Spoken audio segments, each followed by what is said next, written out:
Class के बाद daily 20 minute आधा घंटा का एक सेशन लेंगे।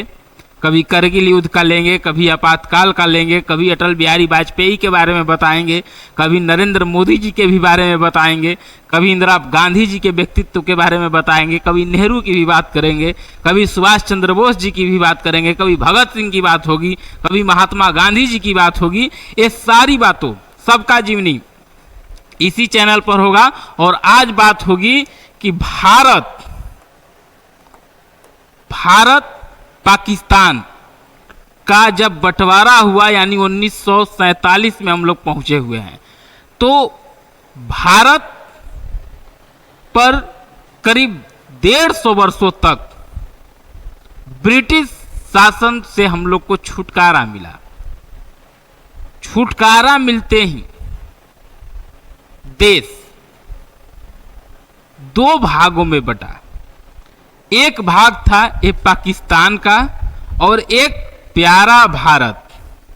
अब प्यारा भारत जब है तो पाकिस्तान देश एक था, यानी राजनीतिक रूप से तो एक देश, राजनीतिक रूप से एक देश पाकिस्तान। लेकिन अगर भौगोलिक स्थिति हम इसका देखेंगे, भौगोलिक स्थिति तो अलग अलग दो जगहों पर था। एक यहाँ पर आप देख रहे हैं और ये आज का जो बांग्लादेश देख रहे हैं, ये भी पाकिस्तान था। यानी पूर्वी पाकिस्तान और ये था पश्चिमी पाकिस्तान।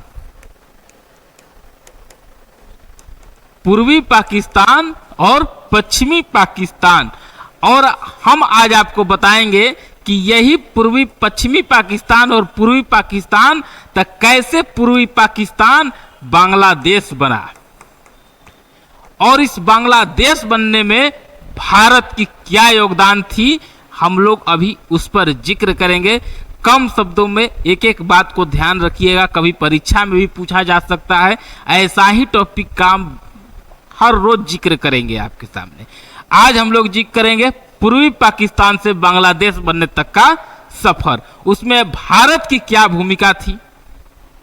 आपको अब शुरुआत करते हैं। उससे पहले उम्मीद है कि इस तस्वीर को देखिए, और आप लोग तस्वीर देख के समझ गए होंगे इंदिरा गांधी जी हैं, आयरन लेडी।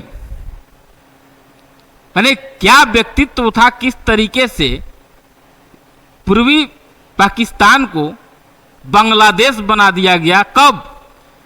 जब आज का विश्व शक्ति, उस समय का भी विश्व शक्ति अमेरिका, ब्रिटेन, जिससे हम लोग गुलाम थे, देर हम लोग पर शासन किया, वो चीन, ये तीनों इनडायरेक्टली पाकिस्तान के साथ थे। उस समय पाकिस्तान को मतलब एक तरफ रख के पूर्वी पाकिस्तान को बांग्लादेश बनाया भारत। उसी की कहानी आज हम लोग देखेंगे। तस्वीर समझ गए, ज़्यादा पीडीएफ हम नहीं लगाए हैं, बस आप ये इंदिरा गांधी जी को देख लीजिए, ये तस्वीर को देख लीजिए। देखिए यही ईस्ट पाकिस्तान है और ये वेस्ट पाकिस्तान है। अब आइए हम लोग शुरू करते हैं। देखिए जब बंटवारा हुआ किसका, भारत और पाकिस्तान, तो पाकिस्तान राजनीतिक रूप से तो एक देश, लेकिन भौगोलिक रूप से दो देश, मतलब दो हिस्सों में अलग अलग हिस्सा, दो देश नहीं, एक यहाँ ईस्ट पाकिस्तान और यहाँ वेस्ट पाकिस्तान। फिगर आपको देख के लग रहा होगा कि सर ईस्ट पाकिस्तान और वेस्ट पाकिस्तान में ज़्यादा जनसंख्या तो वेस्ट पाकिस्तान यानी पश्चिमी पाकिस्तान का ही नज़र आ रहा है, लेकिन ऐसा नहीं है। सब ये दोनों में पश्चिमी पाकिस्तान से ज़्यादा जनसंख्या पूर्वी पाकिस्तान के पास था। लेकिन उसके बाद भी इनके साथ ये लोग भेदभाव करते थे। एक तरीके से राजनीतिक केंद्र बिंदु पश्चिमी पाकिस्तान था, अलग अलग हिस्से थे, जनसंख्या यहाँ अधिक था इनके अपेक्षा, लेकिन ये भेदभाव राजनीतिक केंद्र, ज़्यादा पैसा खर्चा होता था तो ज़्यादा यहीं पर खर्चा होता था। ऐसा लगा ये लोग अलग भाषा बोलते थे, बंगाली, यही समझिए, और ये लोग बोलते थे उर्दू, पंजाबी, तो भाषीय एक तरीके से भाषा को लेके एक दूसरे में भेदभाव होते रहती थी। लेकिन इस सब के बावजूद लगभग सब कुछ सही चला, 20 वर्षों तक सब कुछ सही चला। हालांकि 48 में कई राजनीतिक केंद्र बिंदु यहाँ, लेकिन यहाँ से प्रयास किया गया कि बंगाली लोग बोल रहा है, अच्छा ठीक है भाषा राष्ट्रीय बनाइए उर्दू को, और 48 में राष्ट्रीय भाषा इसको घोषित कर उर्दू। बंगाली जो कागजी में जो बंगाली में लिखा रहता था उसको अब हटाने लगा लोग, उर्दू आँख करने लगा। एक दोनों के बीच में भेदभाव भाषा को लेके हुई। उसी समय 1969 में आइए, यहाँ पर राजतंत्र करने मतलब सैन्य शासन कह सकते हैं कि सैन्य शासन थी, और राष्ट्रपति थे खान। और खान बोले कि बहुत जल्द हम लोग चुनाव कराएंगे और लोकतंत्र स्थापित करेंगे, और नेशनल असेंबली हम लोग का यहाँ होगा, और यहाँ पर सबसे ज़्यादा प्रतिनिधित्व करने का अधिकार पूर्वी पाकिस्तान को होगा, क्योंकि कोई एहसान नहीं, क्योंकि जनसंख्या यहाँ ज़्यादा है, और जनसंख्या जब ज़्यादा है तो ये लोग ज़्यादा प्रतिनिधित्व करेंगे यहाँ के लोग नेशनल असेंबली में।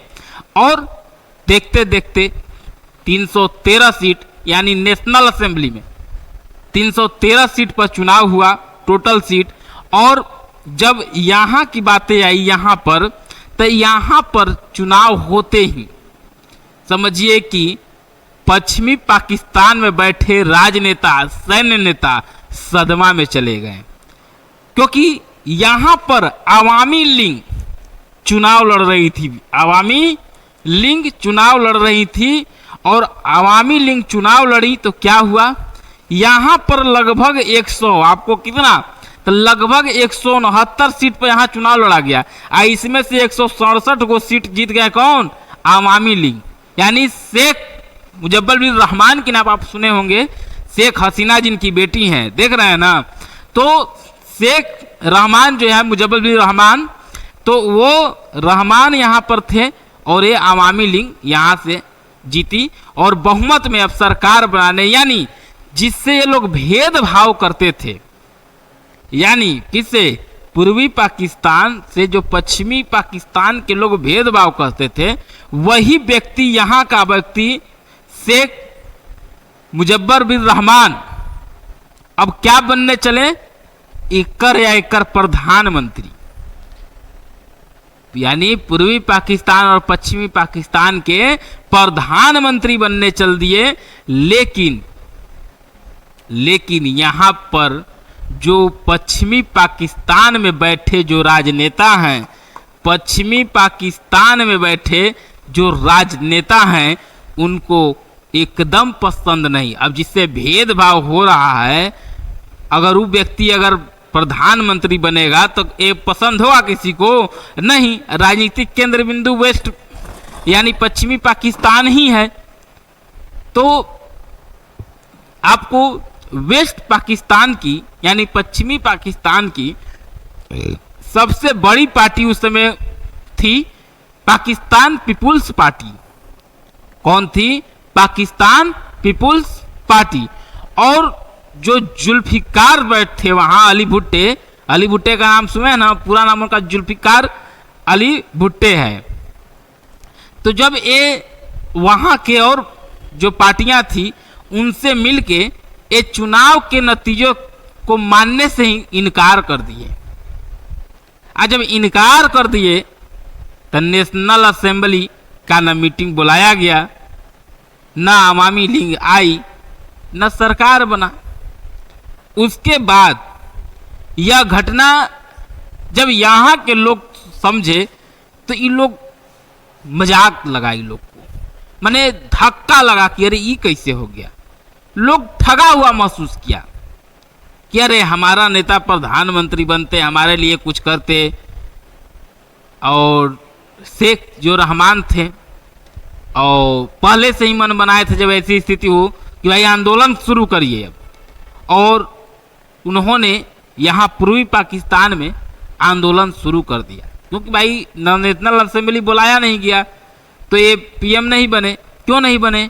क्योंकि नेशनल असेंबली नहीं बुलाया गया, वहाँ के नेता लोग इस चुनाव को मानने से ही इनकार कर दिया और वही सब मतलब केंद्र बिंदु था राजनीति का।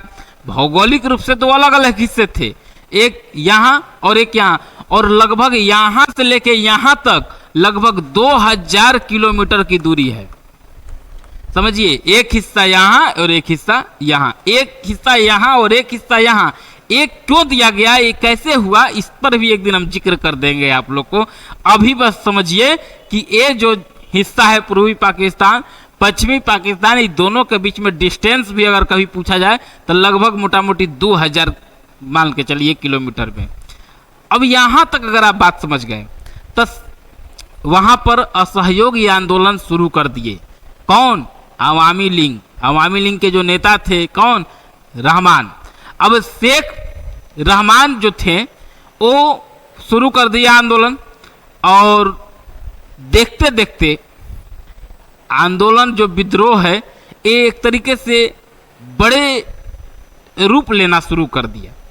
नागरिक सेना के बीच में झड़प होना शुरू हो गया और देखते देखते मजबूत राष्ट्रवादी बंगाली आंदोलन का आकार लेना शुरू हो गया। और मान क्या था कि जब तुम हमारी बात नहीं मान रहे हो, हम चुनाव जीते लेकिन तुम नहीं मान रहे हो उसको, तो हम अलग देश हमको दो, हम बांग्लादेश की मांग करते हैं और बांग्लादेश बनेगा। ये सब अभी आपस में लड़ रहा है, ये सब अभी आपस में। खान समझ गए। कौन खान? जो सैन्य शासन के समय जो बताए थे कि खान वहां के राष्ट्रपति थे, खान समझ गए कि हमारी पकड़ अब यहां से यहां कमजोर हो रही है। क्या हो रही है? कमजोर हो रही है। और इसीलिए 70 में तो ये सब चुनाव हुआ, 71 में ही विशेष सैन्य ऑपरेशन चलाए, और उस ऑपरेशन का नाम आपसे पूछा जा सकता है एक लाइन में, search light.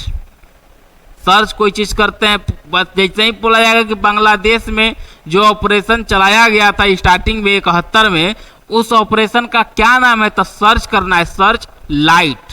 Search light operation का ही नाम था। और सर्च लाइट चलाए कौन? खान।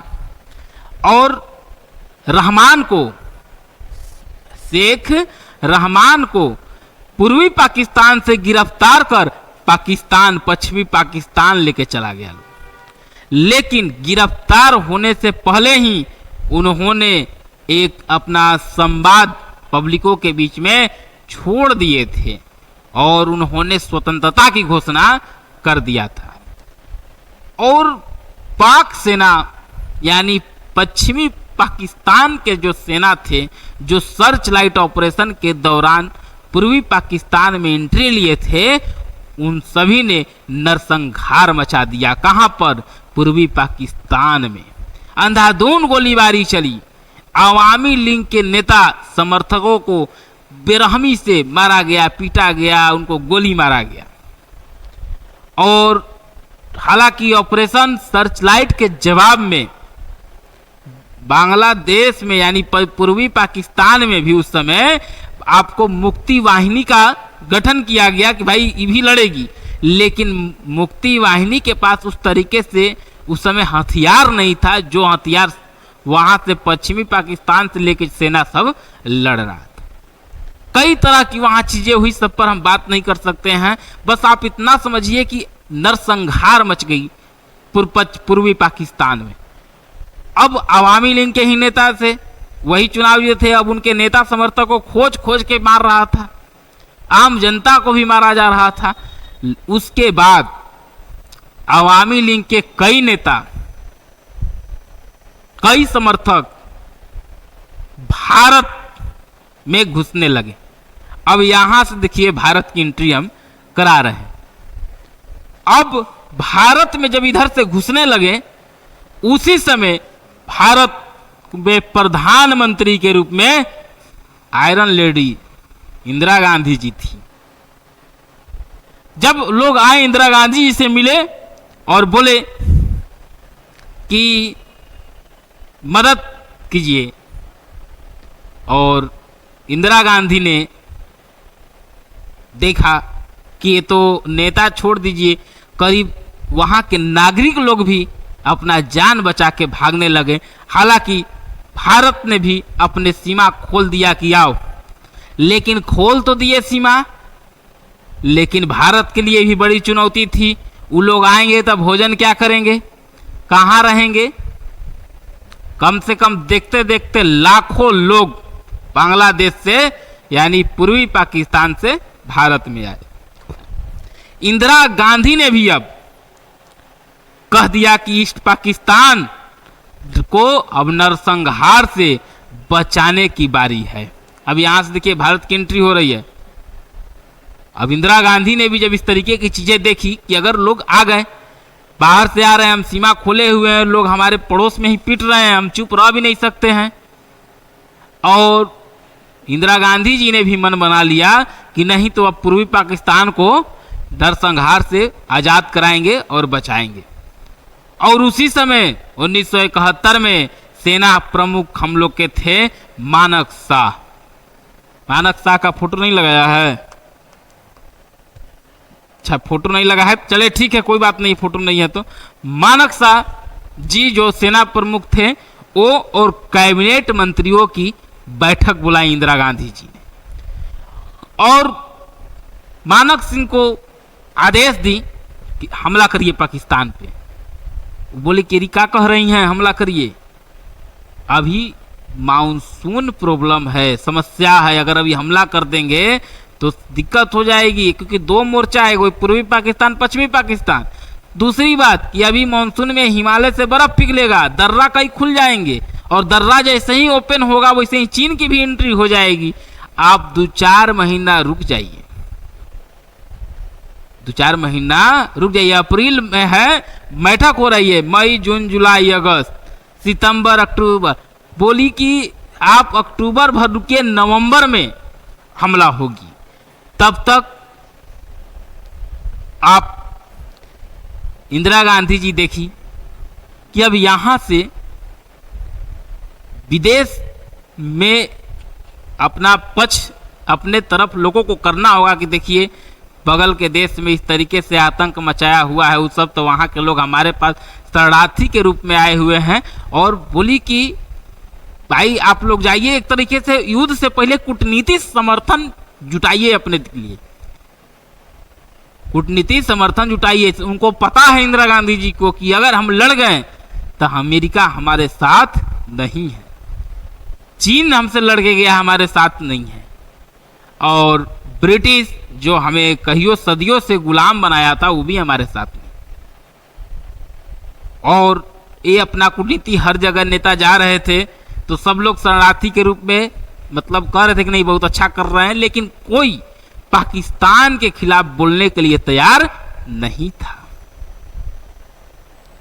और जब कोई तैयार नहीं था तो समझ लीजिए कि मुक्ति वाहिनी को अंदर अंदर यहाँ मान सिंह जो थे, मानक शाह, उन्होंने हथियार देना शुरू किया, क्योंकि अब बीच में 5-6 महीना गैप है, तब तक तुम लोग लड़ो, मोर्चा धरो और लड़ो। लड़ रहा है लोग, यहाँ तक है कि मुक्ति वाहिनी के सैनिकों को प्रशिक्षण भी दिया जा रहा था।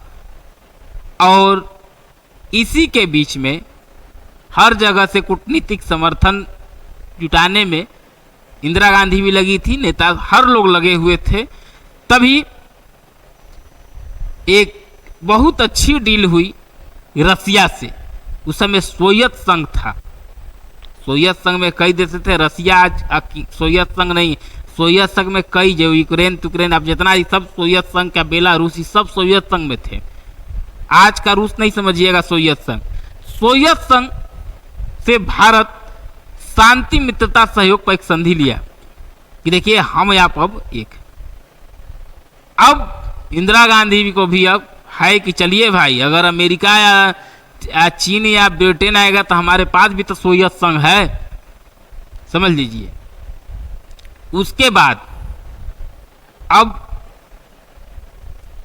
जैसे ही नवंबर आया, उससे पहले इंदिरा गांधी सोची कि एक बार पाकिस्तान, एक बार अमेरिका का दौरा हम लोग कर लेते हैं और वहां का राष्ट्रपति था निक्सन। आज इस ट्रंप का देख रहे हैं ना, विचार लोग कहता है कि ट्रंप ऐसे सोचते हैं वैसे सोचते हैं। अरे उस दौर में सोचिए जब इंदिरा गांधी जी थी भारत के प्रधानमंत्री, ट्रंप के 2-3 बार गुणा कर लीजिएगा, उससे भी खतरनाक विचार रखता था निक्सन। और उससे निक्सन अमेरिका गई थी इंदिरा गांधी जी मिलने, लगभग 45 मिनट ऑफिस के बाहर इंतजार कराया था इंदिरा गांधी जी। आज लोग कोई कुछ भी कह दे, आज हम लोग जिस मुद्दे पे बात कर रहे हैं ये वहां गई बताने के लिए कि देखिए इस तरीके की चीजें हैं, लेकिन कोई जवाब उसका नहीं मिला, बस सीधे मुंह बात तक नहीं किया।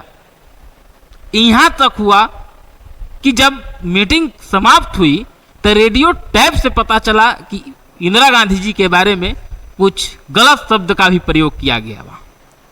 निक्सन और उसके राजनीतिक जो मतलब वहां सलाहकार थे उन लोग के बीच में। हालांकि कोई बात नहीं है, अब आइए आगे की बातें हम लोग करते हैं। अब देखिए अब इंदिरा गांधी जी वहां गई, बढ़िया से एक तरीके से जवाब नहीं मिला, आई। उसके बाद हुआ कि अब भाई डेट हो गया है, अब ऐलान करिए। अब हुआ कि भाई इंदिरा गांधी जी भी नवंबर के लास्ट में, मौसम सही है एकदम एक नंबर है, आदेश दी। भारतीय सेना को भी तब तक तैयारी में थी, मुक्ति वाहिनियों को भी ट्रेंड कर रही थी, तो अपने ट्रेंड नहीं रहेगी। भारतीय सेना को भी पता थी कि अगर मोर्चा हम लोग खोलेंगे तो सेना हम इधर छोड़ेंगे, लेकिन लड़ाई यहां भी लड़नी होगी।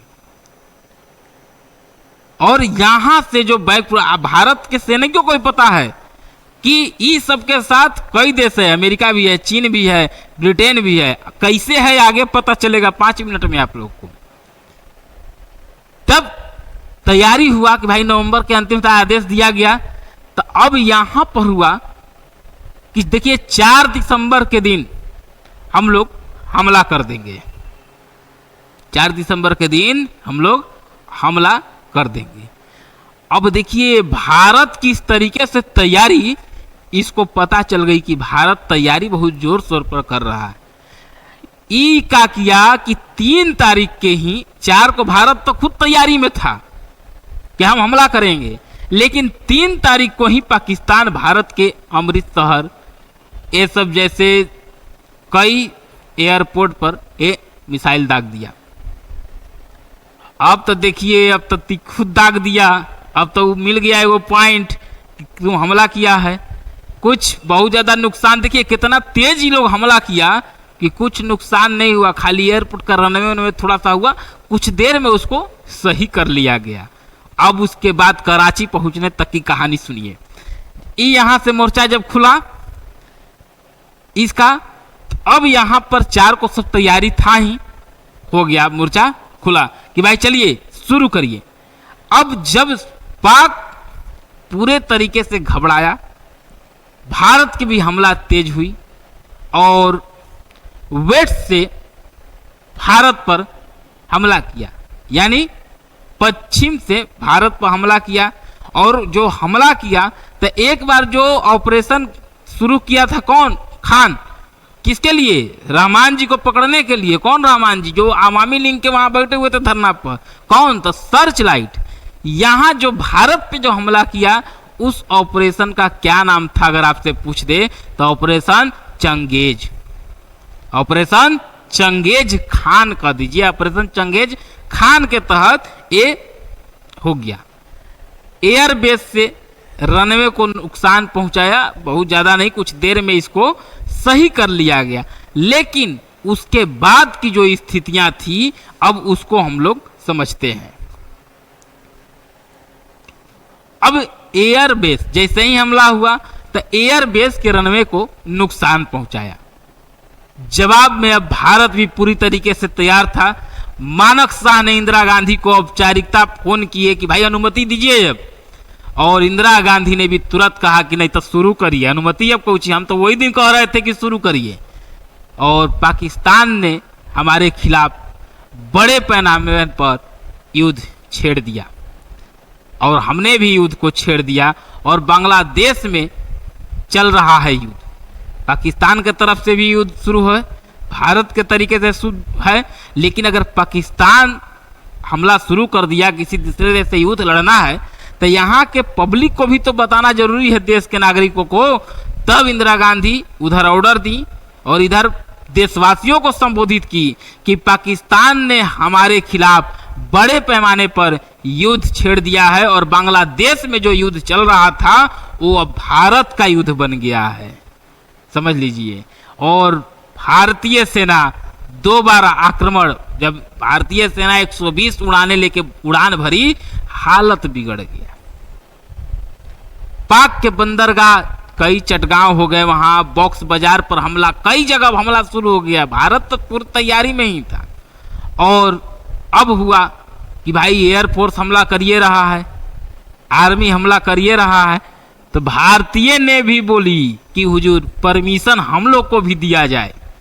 और नेवी ने भी जब अपना शुरू किया मोर्चा, तो हुआ कि भाई अब क्या करना है, तो आप लोग को एकदम धर लेना है। कौची? तो कराची बंदरगाह टारगेट पर था और रात में मिसाइल ले जाना उस समय थोड़ा सा कठिन था, जटिल था, लेकिन फिर कराची पोर्ट पर इस तरीके से भारतीय नेवी ने मचाया वहां कोहराम कि समझिए कि तेल टैंक वहां पर था, उस पर भी मिसाइल मारा गया। कई दिनों तक कराची बंदर पोर्ट बंदरगाह जल रही थी। अब था कि भाई ढाका को आजाद करना है। जब बांग्लादेश में यहां सेना घुसी तब तुरंत आधा लपेट दिया गया, लेकिन ढाका उस समय पूर्वी पाकिस्तान की राजधानी थी, मेन सेंटर, तो उसको थोड़ा सा लगेगा। आपको बताए हैं कि मेघना नदी का नाम सुने हैं ना, ज्योग्राफी में बताए हैं। अब मेघना नदी को क्रॉस करके ढाका पहुंचना था। उसी समय क्या हुआ? उसी समय अमेरिका, जिसका हम जिक्र कर रहे थे, अमेरिका भेज दिया अपना बेड़ा। उसमें एक न्यूक्लियर बम भी था कि भाई जाए। बाकी अपना जैसे ही भेजा, देखिए उसके पीछे ब्रिटेन ने भी अपना भेज दिया, मतलब लड़ाकू विमान अभी भेज दिया। अब यहीं पर भारत से पाकिस्तान, अमेरिका और ब्रिटेन ये सब से एक साथ लड़ने की समय साहस नहीं थी। और लेकिन इंदिरा गांधी जी पहले से ही तैयार थी, क्योंकि उनको पता था कि अंतिम तक आएगा ये। और लास्ट तक जैसे ही आए, वैसे ही जो सोवियत संघ से जो संधि था हस्ताक्षर, उसका लाभ ली। बोली कि अब आप बताइए कि थोड़ा साथ दीजिए। तो वहां के भी लोग साथ दिया। तुरंत रसिया से भी न्यूक्लियर साइट बम वहां से आ गया पूरा कि भाई, तब रसिया के जैसे ही न्यूक्लियर पॉइंट को देखा, अमेरिका और ब्रिटेन पीछे हटा कि भाई तब परमाणु बम वाली स्थिति अभी आ गई है। और वहां से भारत को अब बहुत ज्यादा मेहनत अब नहीं, क्योंकि अब सब कुछ सेट है एकदम। ढाका पहुंचा गया, वहां गवर्नर मीटिंग कर रहे थे, वहीं पर ऊपर में जहाज से हमला किया गया, मिसाइल दागा गया, सरेंडर करना पड़ा। सुने ना कि इतिहास में हुआ कि इतना सेना पाकिस्तान के सैनिक सरेंडर किए। उसके बाद ये जो पूर्वी पाकिस्तान थी, जब सरेंडर किया लोग, तो इसको बांग्लादेश, ये अलग बांग्लादेश बना, और ये आपका पाकिस्तान और ये बांग्लादेश। ऐसे ही छोटे छोटे क्लास के माध्यम से थोड़ा बहुत जानकारी आपको दिया जाएगा। पीडीएफ कम लगेगा और आप लोगों से उम्मीद है कि भरपूर आप लोग प्यार दीजिएगा, क्योंकि ये अभी सेशन हम शुरू ही किए हैं। रोज कुछ ना कुछ वैसा टॉपिक रहेगा, और कुछ टॉपिक में कुछ अगर वैसी चीज़ें, गलत डाटा तो खैर हम बोलते नहीं है, लेकिन कभी होता है कि कभी पढ़ा दिए अगले दिन की सर 1948 नहीं 1949 था, तो उसको आप एक बार कमेंट कर दीजिएगा, देख के उसको हम अगला दिन आपको क्लास में ही बोल देंगे उसको। यहाँ तक आप बात समझ गए, और यहाँ से आपको ये